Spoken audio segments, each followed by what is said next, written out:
Welcome to my vlog, Healed by Life.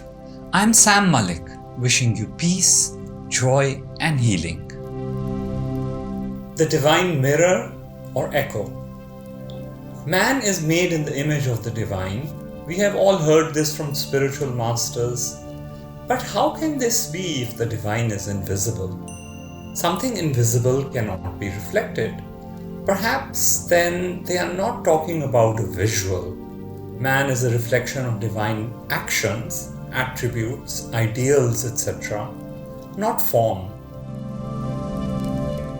Again, I apologize for my usage of conventional language. By man, I of course mean the human.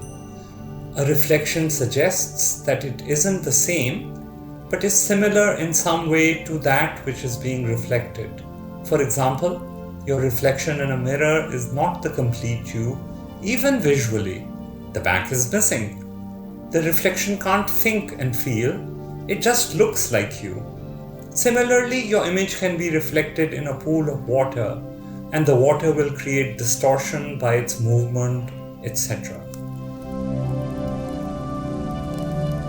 So what does it mean for us in terms of healing?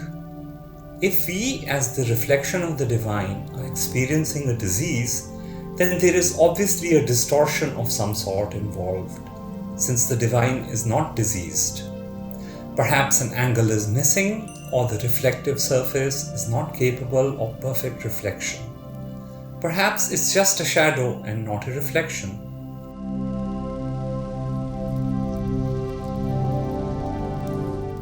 Some mystics also talk about the divine echo.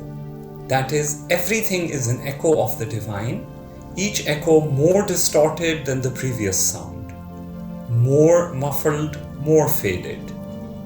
We are discussing these ideals because if they click with you, these concepts will transform into tools for healing. And it's good to have the right tools for a difficult job.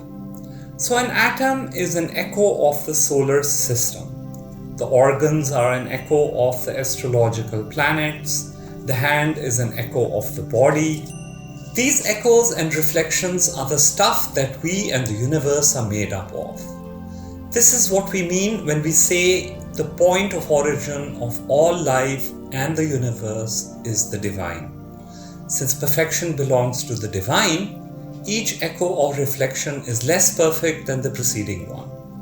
Since reality belongs to the divine, each echo or reflection is also less real than the preceding one, but all originating from the singular point of origin we call the divine. There certainly must be a reason for this arrangement. There certainly must be some sort of logic, order, reasoning behind this manifestation. May not be based on logic in our human terms, but is still a sensible process. A process which once understood can lead to immense healing. And healing is the part that concerns us the most. So healing, we know, is the return to our original reflected image and echoes. Then disease must be a distortion of the original. We will then have to think about where this distortion is coming from. It cannot come from the divine, as he is perfect, but it can come from man as a defined reflection or echo, as man is less perfect than the divine. There can be other sources of this distortion too, but we will primarily discuss the role of man in this process right now, as we are looking for healing. How is man capable of creating this distortion internally and externally, leading to disease both for himself and sometimes for others too? So man has several realities that we coexist in. We will explore some of these in greater detail further on. To make the process simple to understand, let's begin with the inward and outward reality of man. The inward being closer to the divine and the outward being a bit further away. These are relative terms of hierarchy and are there for our understanding rather than a description of some concrete reality. Simplified, if we are happy on the inside, the world appears to be a better place. But if we are unhappy, or disturbed on the inside, the world seems like a heavier, harsher, more difficult place than before. If we are tense, then things become harder, harsher. But if we are relaxed, then life becomes more effortless, so on and so forth. Man's vision of the universe, life, himself, and the divine seems to fuel this distortion that he experiences in the universe. So he himself provides the fuel for his own unhappiness. Many unhappy people who are suffering greatly find such statements very offensive. They ask, how can the victim be blamed for his own misfortune? Emotionally difficult to deal with, this idea needs to be explored calmly, for it is worth the effort. If we remove emotional turmoil and judgmentalness from our inward world and entertain this idea, even temporarily, our vision will bring some of its power into focus. This battle of the two states, one feeling helpless, a victim, and the other gaining calm understanding and even some sense of responsible power, is the great battle of the ego with the principles of life.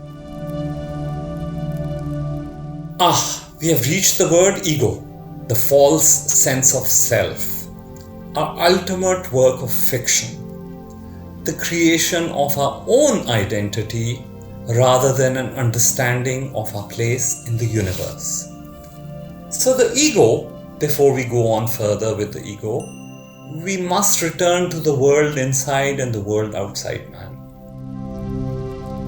If we give preference to the world outside us and choose it as the source from which we gather information, used as the building blocks from which we are going to construct our identity of who we are, then the result will be distorted. As mentioned earlier, the outside world is passing out of our own inside world, and our inside world of moods, emotions, etc. are distorting it. Then we can't arrive at the truth regarding us easily if we take this route. The inside world is a better place from which we can derive information about who we are, as it is closer to the divine truth, but is still far from divine perfection. Let's say the truth descends on us from the divine realm beyond us, and as it enters our inside world, it distorts in an effort to absorb the infinite into a relatively finite being, and then goes through our filters of understanding, sensibilities, logic, comprehension, emotions, etc., and is pushed out of us to form the image of the life universe we live in, with even more distortion. No wonder we are sometimes bewildered by life and don't grasp who we are. Often we feel so lost that we become confused and lonely, and life seems to hold no meaning or purpose at all. We will talk more about this process again and again from different angles till we begin to understand it. Please watch the videos on this channel and get familiar with my healing philosophy before you contact me for individual appointments via my website healedbylife.com.